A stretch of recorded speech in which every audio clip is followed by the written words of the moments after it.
Okay, we have a set of data here, and we already learned how to actually create a form from it.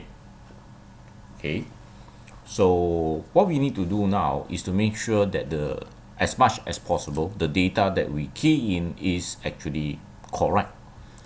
And one way to do it is to do data validation.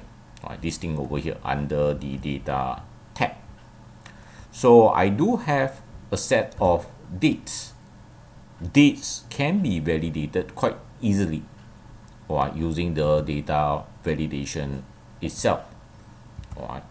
So, well, of course, this is date, right? And I have a set of operators that I can work with it.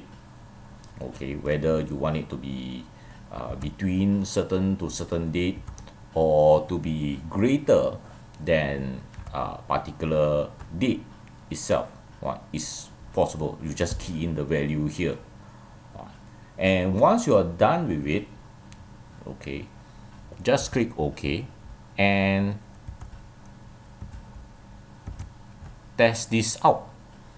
Alright, so let's say I would like to okay, enter a new record. Okay, so let's say ABC has a score of 1, and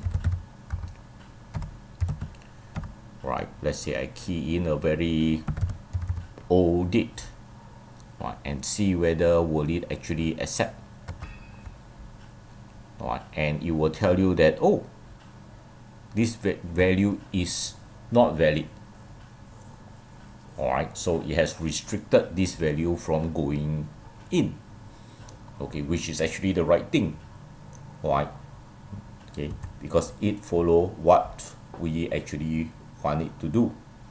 Alright, so use the data validation as far as possible, because if you have a lot of inaccurate data in your spreadsheet, okay, and you use all this data to process your chart or whatever, right, you know that you are not going to get very useful information.